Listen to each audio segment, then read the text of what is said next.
The Numinous Podcast with Carmen Spaniola.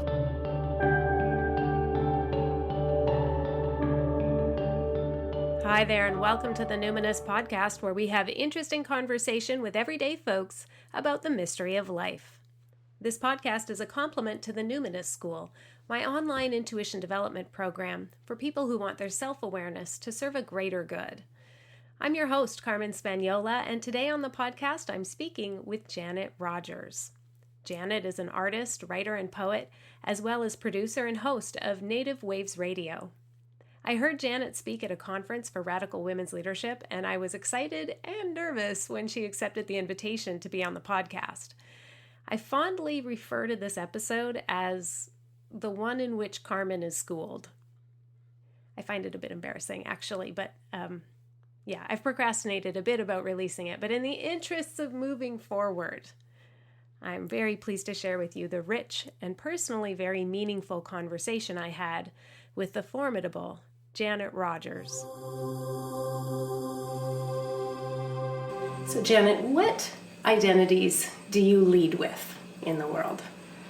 I go by, if you're talking about names, I'm Janet Rogers, and I am a Mohawk Tuscarora. I'm a visitor and a guest here on Coast Salish territory, and my mother is non-native, and she comes from Italian and Ukrainian heritage, and my father is Mohawk Tuscarora, and we come from Six Nations territory in Southern Ontario. And I have been on Coast Salish territory as a guest and visitor for 22 years. And this place, this territory, these lands and the water have influenced who I am. And so when I arrived here, gosh, I'm trying to think, 22 years ago, I was in my 30s or just hitting 30. And so that, that's kind of important time in terms of development, and definitely creative development. So I owe a lot to what this territory has offered me. Yeah. Can we go back then to the land where you grew up? And when you say Mohawk Tuscarora, is that two different nations? They are, yeah. Okay. Yeah, they're two different nations, and they're part of the Six Nations, which have actually Six Nations in them. Okay. So it's the Seneca, Mohawk, Oneida, Onondaga. I'm going to say Onondaga, Oneida, Mohawk and Tuscarora. Sorry, Seneca, Cayuga, or Onondaga, Oneida, Mohawk, and Tuscarora. Okay. I want to say it in the correct order. And so those are Six Nations that make up the Haudenosaunee Confederacy. And other people would know that by the name of Iroquois. Right. Which we don't use, because that's a French word that was applied to us. And I think in the translation, it doesn't really translate well for us. Right. So we don't use that. Okay, so settlers would call this land Ontario? Yeah. Okay. And the impetus to move to Coast Salish territory was what for you? Yeah, that's a really good, important question. So in 1990, that was in July of 1990, that was when the Oka events took place. And when I say Oka events, some people call it a crisis, but it wasn't really a crisis. It was basically people who were defending the land that was rightfully theirs. And so that event, as you know, I don't know if you know, or if the listeners remember, that was probably the biggest resistance event in our generation. And there's been others before us that were equally, if not greater, in scope and importance. And I mean, they're all important. So in 1990, those events took place, and I had just started a job with the City of Toronto as a street cleaner. Mm-hmm. And when I saw those events initiate, it was my first reaction was I want to go there. I have to go there, and I want to be of use and service. And then I looked at my life, and I just went, I'm drinking, I'm partying. I would go there for all the wrong reasons, and ultimately would not be of service and help. So the following year, in July of 1991, I became sober. I got sober. And so I've been sober now 25 years. I was sober 3 years before I left Toronto. And so I'm happy I had a strong basis of sobriety before I came here. And when I did get sober in Toronto, I looked around and I just went, gee, I think I better get out of here. Because I had all that history of the shenanigans, that I was, just participating in there. And there was a job opportunity that was offered to me to start working at the Friendship Center, the Native Friendship Center here. And I thought, yeah, sure, why not? And I took 6 weeks to travel by car. And I went through all of the United States. And it was just a lovely road trip, 6-week road trip. And ended up here in April of 1994. So, and I've been here ever since. And I have to say, not only the land, but the Salish people on whose territory this is, embraced me right away, and I was very, very fortunate for that fact.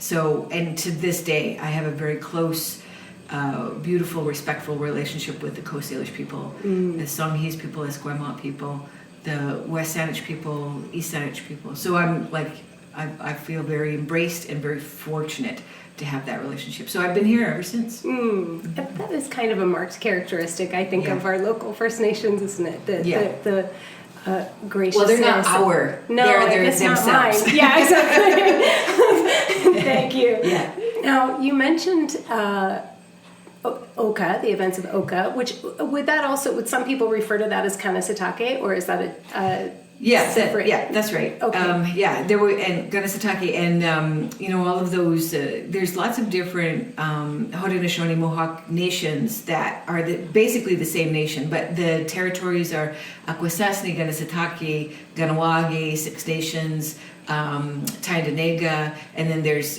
territories, what is now in the U.S.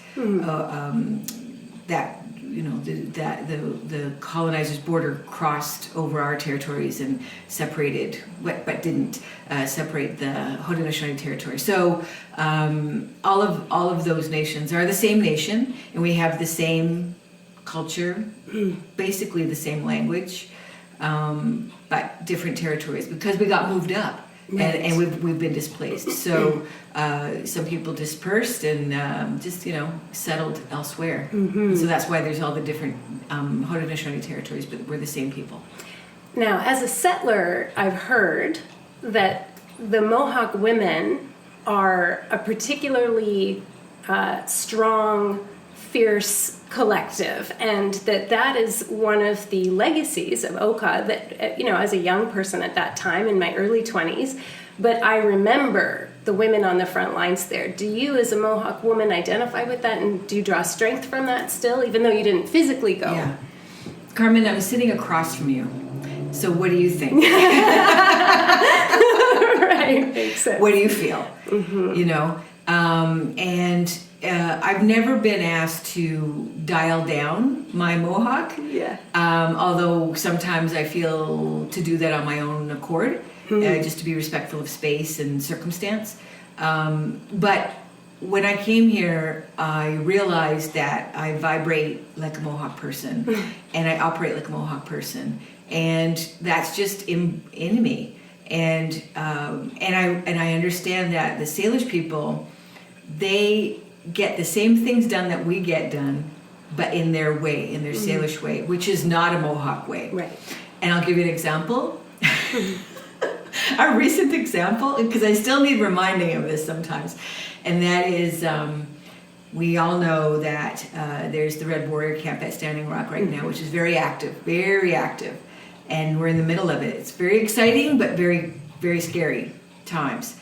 And so I heard, I'm careful to follow the lead of the Salish people on these territories. And so when I heard that the Salish people were hosting an event down at the Parliament, and this was a couple of months ago, I suppose, and the weather was still good, warm. And I went and got very excited. I had just done my radio show that afternoon, and Native Weaves Radio, and I thought, oh, this is good, because I've been waiting to get involved in some action. And so they said they were going to be at the Parliament, the legislature, and come on down. There was a call for people to come down. So I got my warrior flag out, and I got my darkest sunglasses out, and I went down there, and I was like, attitude. And I went and I stood with the crowd that was there, and the Salish people were offering traditional songs and dances from their culture, and it almost looked like dinner theater. And that's no slight to the culture itself, but the way that it was being presented looked like a tourist event. And I just thought, oh yeah, that's right, that's how they do this. Mm-hmm. And I stood out like a sore thumb, and because I wore my attitude. There was some tourist people that were coming up to me and asking, can you tell us what's going on? And I would say, get the hell away from me. And I was telling them to get away from me. And I said, I don't know you anything. But you're here and you have to help us understand. I said, I don't know you any education whatsoever. And they would go, yes, you do. And I was like, oh, yeah, right, okay. So that was a good reminder. Of if that's how they choose, if that's what the Salish people are, how they're choosing to educate and resist and respond, then I have to. I can't be bringing all that over there at any given time. But and maybe it's a generational thing as well, because at 50, I'm going to be 54 pretty soon. When we resisted, when we had rallies and we had did action events, the chance of getting arrested was very good, but that's not how it's done here necessarily. Right. That through the Salish people. So I have to just remember that. Now, I would imagine it's pretty not just offensive, but hurtful when those of us in settler culture say, like I said earlier, our First Nations, but even First Nations, there's a kind of erasure that happens because you're talking, these are different nations. So Mohawk culture is different from Coast Salish culture. And so when we say First Nations, we're it's another kind of erasing and amalgamation. Yeah. This is like kind of diverging. Of course, I want to also ask you about your art, but I'm very curious. In terms of reconciliation in our country, how do we dismantle even that? I think and you're right, there is a regionality to it. There has to be an understanding of the place where you're standing right now, right this minute. I don't want to say a lot about reconciliation, because it sounds like instruction, and I'm not certainly going to take that on. I'm busy doing my own thing, you know what I mean? And but if in terms of response, I think the best thing you can do, and the best thing that I could do as a visitor and a guest, even though I'm an Indigenous person from elsewhere, is to always do your best to educate yourself and about the region where you are and the territories where you are. So if that means Google, that's fine. But if that means you're able to respectfully approach the people of the territory, forge a meaningful, genuine relationship with them, then you're going to be all the better for it. Just knowing, being more understanding of the territory where you are, on all levels, in all facets of that, whether it be spiritual practice, whether it be the history of the place where you are. What is the trauma on that land? All the land has trauma, and what is it? So I have done that over my many years of being here, 22 years of being here, and have been invited into places which I've been greatly honored, like into the Big House ceremony, which is hugely not public. So that was, that's a great honor. And So I would just, if there's any, advice, I'm going to use that word, that I could offer at all about what you're asking, then that's it. Do your own thing. Talk to the people whose territory this is. And maybe you don't know whose territory this is, and maybe that's where you start, is learning a little bit about that. Now, you're quite knowledgeable about some of our local history in Victoria in the arts scene. And I was fascinated to hear you talk about an icon that I know a little bit about, Emily Carr, but you also, in a speech I saw you introduce E. Pauline Johnson. Right. And I wonder if you can just tell me and our listeners a bit about how you became fascinated with those two artists and a little bit about their history. Oh yeah. Carmen, do you consider yourself an artist? No. There's the reason why I was interested to know about these two women in particular is because I'm an artist. But I think that even just as a woman who is aware in this territory, there's bits of Emily Carr's history that will just attach itself to you, whether you know it or not, because she was so embraced around here. There's a lot that she carries in terms of representing this region, and a lot of people have different opinions about her. So she made a mark clearly, and so that's why I was interested to kind of know more about her. But also because she was a sister to the Indigenous people in these regions, and all and up and down the coast of these regions, and she was a sister to my girl, who I call E. Pauline Johnson. So I say my girl in terms of I'm a Mohawk poet from Six Nations who broke so much ground for other poets and other Native poets and other Native female poets who came after her. So I wrote a play in 2000 called Pauline and Emily, Two Women. That was it. And I don't know, there's nothing on record that I have found to date that speaks about these women actually ever having met. But in this play, I put them in that scenario where they find each other and they go on. They kind of have this Thelma and Louise adventure together, although it's not really quite like that. But so I think of these two women as back when they existed and when they were somewhat celebrated. And when was that? And we're talking about late 1800s, early 1900s, and maybe a bit later for Emily Carr. They held space. They held really important space that I don't think anyone else could have done but them. And so they held a space as women artists, but as also women who remained single throughout their lives, who forged their own path, and who identified and maintained their own purpose on their own terms. And this was huge for any woman back then to do that, So I recognized the bravery and the strength and conviction and the beauty of their lives. And so that's why I stay focused with them. And I've done extensive research with Pauline over the years, and I've found handwritten letters by her and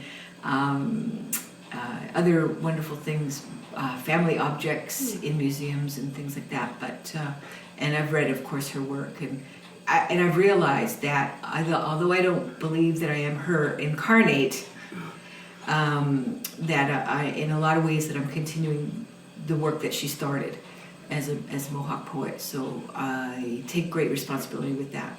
What are some of the things that Pauline cared about? What did she talk about in her work? She talked about land. She talked about injustice. She talked about, and yet she was very romantic about both of those things. And it was almost like she was writing about those things as a very separate entity of the land. And, she traveled 19 times across this nation. Oh. Yeah, at a time when it wasn't easy to do that. So she always had pen ready. to talk about the prairies, for example, the mountains. And she comes from Six Nations, but she ended up in Vancouver just before she passed. She had breast cancer. She died of breast cancer. Wow. So, and she made friends with Salish people. So this is why I'm going, okay, there's a lot of freaky deaky parallels between herself and myself. But again, I'm not claiming to be who she was, but there's lots of parallels that make me go, Why do you think she was traveling so much? Was it just wanderlust? Was she spreading a message? What was it that you think kept her moving? This was her job, but this was also her passion. So she was in a very fortunate position because she was engaged at one point to a banker in Winnipeg, and that when the family discouraged the marriage, because she was half Native and because she was this stage person, the family kind of put a halt to that. So now what is she going to do? And the fact that she did love to be on the stage so much, she had that personality, and the fact that she loved to write so much, she realized, I believe, that she could make a living doing this, but it was a lot of work. And so traveling or touring was part of the way that she made her money. And she because she couldn't find a publisher in Canada, she went twice to England, where she got both of her books published. Okay. So she was kind of celebrated. She had a fan base in England, and being the exotic Native, they kind of like, ooh, whereas in Canada, I'm not sure if they knew what to make of her, because she was this biracial person who was doing what we would call spoken word today. Like, she was doing theatrical recitation of her work.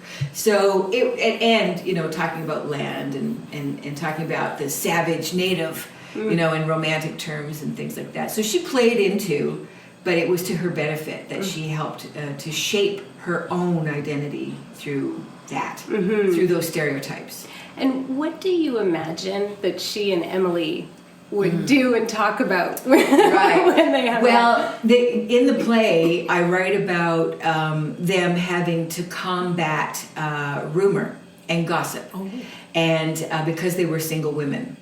And so in the play, I have them, there was unspoken suspicion of them being gay ladies, right? But they weren't. But who knows? Yeah. And so that's one of the things that they kind of buddy up about, is that in their societies, in the circles where the circles that they're keeping, this is a rumor, and so they're trying to combat this rumor, and then they kind of go on this canoe. They have a love of canoes, both of them. So I put them in the water. I put them in English Bay in this play. And then there's a park ranger who kind of, he's just a bastard. And so then they they challenge this park ranger in Stanley Park to this canoe challenge, a paddling challenge. And so they go on this adventure, and things happen. People fall in the big drink, and so on and so forth. And then we do see how Pauline dies at the end of the play because of her breast cancer, and how they've just forged this friendship. I mean, if any two women could have been a support for each other, it would have been those two at that time here in British Columbia. Oh wow! I get the Thelma and Louise reference there. It's just, it sounds like Rowdy Fire, but also very sensitive.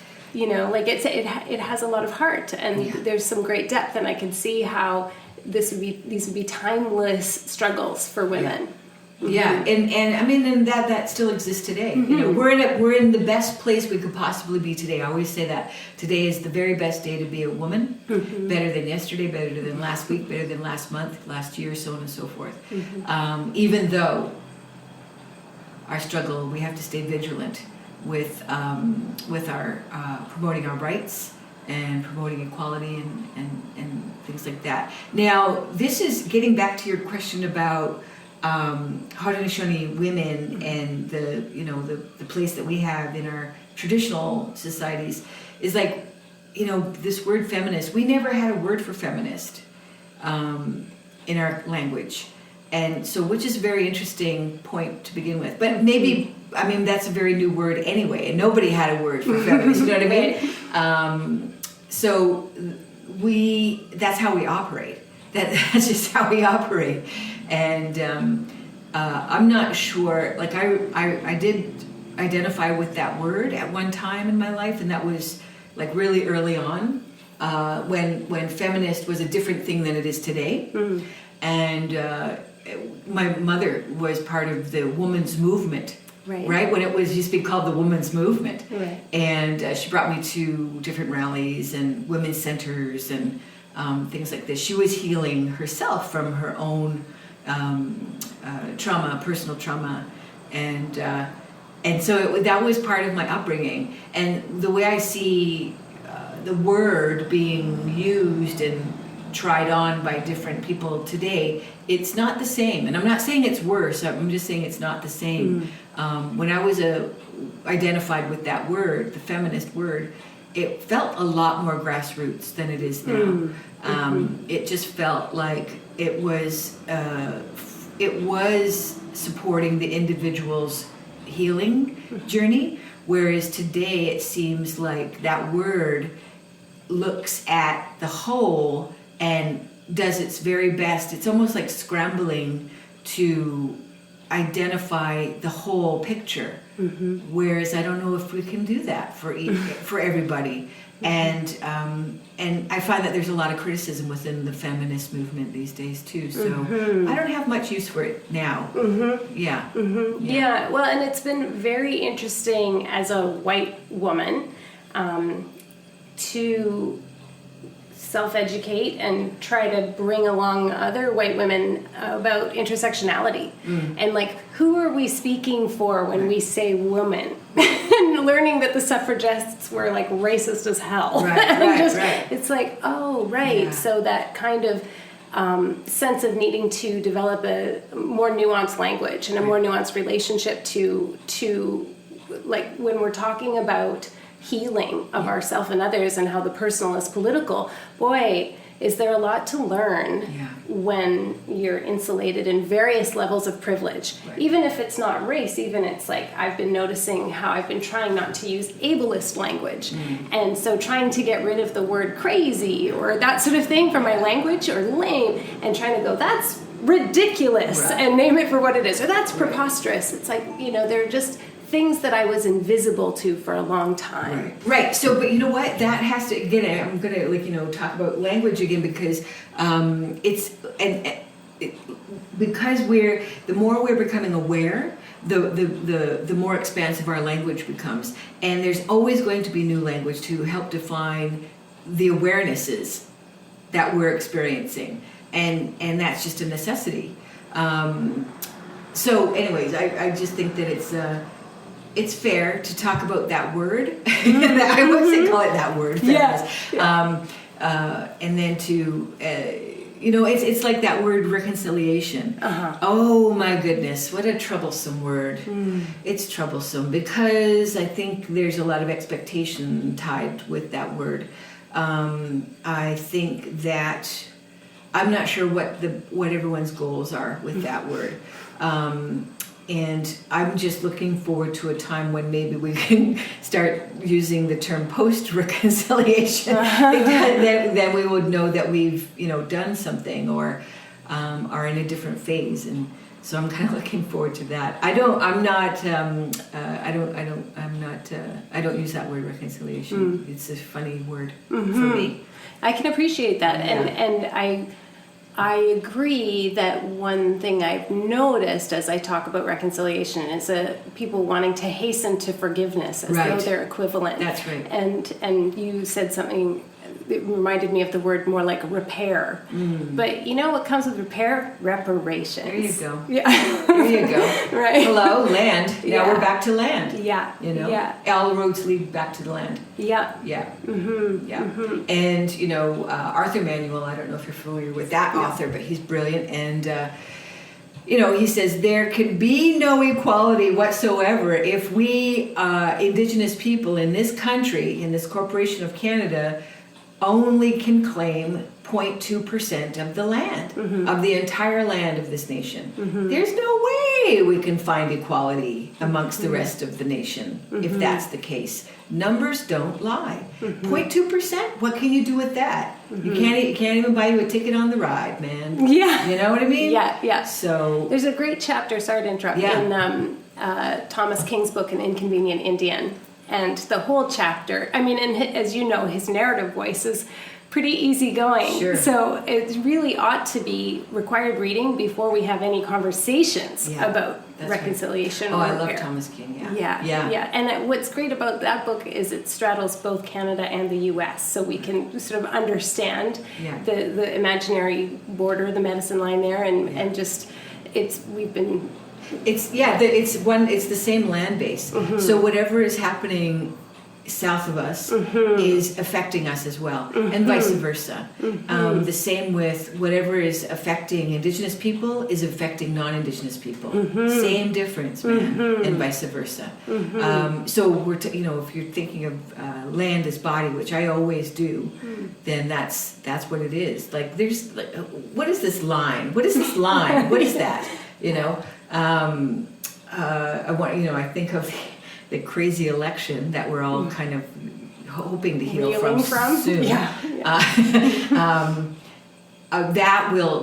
guess the border will separate us on some level in terms of those shenanigans, but maybe not. We're going to feel it. I mean, this pipeline business we're definitely implicated with that, and so it's important to keep an eye on those things. We can't be separate. We have to stay aware.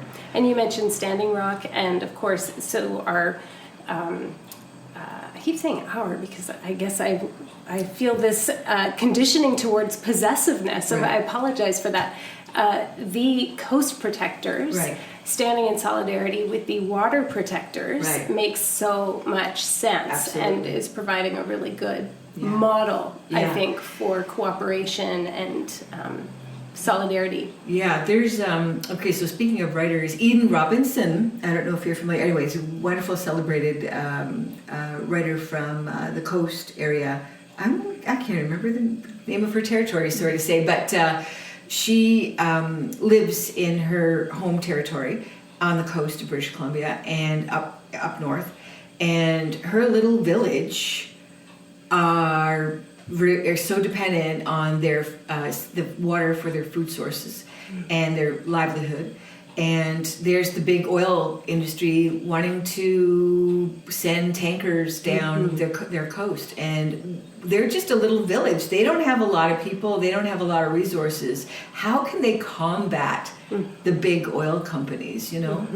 So I'm fearful for that. But these are the realities, and I'm really hoping that people are going to understand that this is, the land and the water are our own bodies. Like we have to treat them like living human beings, like we are, and find that in that way. I'm hoping that the larger population of people will be able to relate, and when you can relate, then of course there's compassion, and so that's my greatest hope. I love what you said about land as body. Now, you are a visual artist, a spoken word artist, a writer, a playwright, a poet, and I'm curious about your creative process. So do you have the same sort of muse for each of those? Does land show up in one area in particular more so than another? Can you talk a bit about that? There was so when I came here in '94, I had a little budding career as a visual artist from Toronto, and to be honest, I thought that was going to be the trajectory of my career, and as a visual artist, painter, photographer, what have you. And it was 2 years after I had moved here in '96 when I started writing kind of seriously. And it was soon after that when I realized, I can't do both and do both well. And it was the writing that kind of grabbed me and made me focus on it more. So I was happy to drop one. But what has happened is I've come kind of full circle back to visual work in terms of being a media artist. So creating video and video poetry and things like this, working in film. And I would say that if you find a thread of message in my work, then I would say it's the same thread of message that comes from the same source.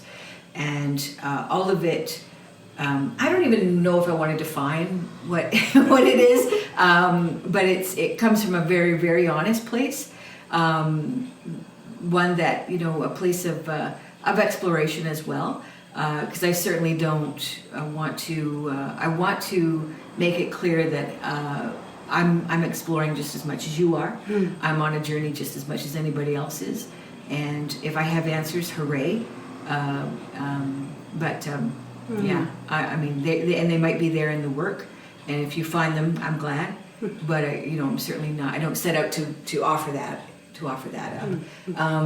But they do. I am very inspired by travel. I'm very inspired by territory, and I do. I let the land speak to me, and that's going to sound kind of as flaky as anything else, but not in this show. There's okay. Okay. Then I listen. I listen to what's there, and experience as well. So and when I speak about the inspiration, I think I want to touch my gut, because that's where it kind of bubbles up from. And so when I feel that, then I know it's the goods. Those are the goodies. So do you feel then that your work plays a role in activism in our country? If the land is speaking to you, does it inevitably lead you to a political place? Yeah. Short answer, yeah. Yeah. There's some pieces when, again, like it comes from who I am, who I am as a poet, and who I am as a person, and who I am as an Indigenous person are all the same thing. And so those messages are built in, and they're built in because that is my lifelong commitment. That is my lifelong responsibility. And there was a piece I had read at the launch at Emily Carr's house yesterday that I didn't realize when I had written it last winter that it applies so much to today. And it's a piece called Make Sound, and it just speaks to being a warrior, being a land protector. And I had no idea that it would be so poignant now, right now. So I read it and I dedicated it to the land and the water protectors. Can we hear it? Let's hear it. Yay. Yeah. It's a shorter piece, so I'm glad. Because some of them have gone, I really just went crazy with the long poems this time. So this one is called Make Sound. Make sound. Imprint this on the memory of the enemy. Choose words carefully. Never forget the dreams and abstract images and messages in sound. Look them in the eye, let them see courage and conviction. Look them in the eye, see uncertainty rooted just behind their hard stare. Get close. Close enough to sense injustice, feel what it feels like so we know what it feels like when we feel it again. Let them arrest us so the visual of our beautiful bound together impacts memory, touches them in the subconscious, help them with soul memory. When we walk Earth's surface beside each other, we live this dignity, awakened again, large as mountain beings, connected to stars, recalling our songs, our sounds. Ooh. That's for all of our people out there on the front lines. Can you read the last couple of lines again? Sure. That really caught me in the throat about stars. Yeah, we are connected to the stars. When we walk Earth's surface beside each other, we live this dignity, awakened again, large as mountain beings, connected to stars, recalling our songs, our sounds. And this is for Standing Rock. They say there was a beautiful song that was created for the efforts, and that was, and then one of the lines is, "If you are a rock, stand as a mountain. If you are a rock, stand as a mountain." You know, and we can only make attempts to do that. Beautiful. Thank you. Pleasure. So the last question on the Numinous podcast in our first season was from the Proust questionnaire, and it was, what do you consider perfect happiness? But for the past 18 months or so, and I had quite a large hiatus from the podcast because I was really grappling much more with grief and rage than happiness. It's prepared me well for 2016, I would say. Okay. But as you look around at the world, how do you personally cope with grief or rage? Poetry. I know that I have a means to express myself. This is a gift and a purpose and a blessing. And when it's too much, I express. Now, I think of, I want to almost use the word transmit. Being a radio person, and I love doing radio, so I love that you're doing a podcast, and you have people that listen and receive, because that's what it's all about. It's about transmitting and receiving, and we are both things at all times. So when it's too much, when the energies are too much, and I'm full of energy, whether it's anger or frustration or just exasperation, I have a means to transmit that, and through words, through sound, through sharing messages over the airwaves. So at least I have a place where that can go. Yeah. Beautiful. Well, thank you so much for Pleasure. transmitting and sharing. Yeah. I really appreciate you being on the show. Thank you very much, Carmen. If you are a rock, stand as a mountain. It's just a perfect line to describe Janet Rogers and her way of being in the world. We sure covered a lot of territory in that conversation, hey? And I don't know, did you catch it? Did you hear my shame in there? It's the part where I can't stop referring to everyone and everything as our, as in the colonial our. It's hard for me to hear myself, which is one of the reasons why it took me a long time. This episode was sort of in the can for a while. I just didn't want to hear myself doing that.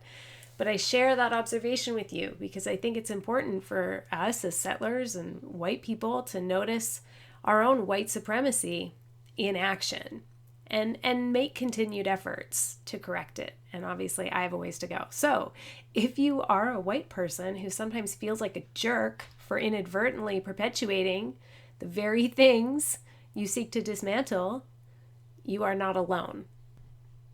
Links to learn more about Janet and find her books are on my website in the show notes, carmenspaniola.com. And just before I wrap up, I want to give a shout out to my listeners in Germany. Germany, thank you. I really appreciate you spending time with me. As I mentioned at the top of the show, this podcast is a complement to the Numinous School, my online intuition development course. And if you'd like to be notified when registration reopens in June of 2017, hop onto my website and sign up for my newsletter. While you're there, you might be interested to know that I've posted the dates for my 2017 Wilderness Quests. Get all the details at carmenspaniola.com, CarmenSpagnola. Until next time, take care.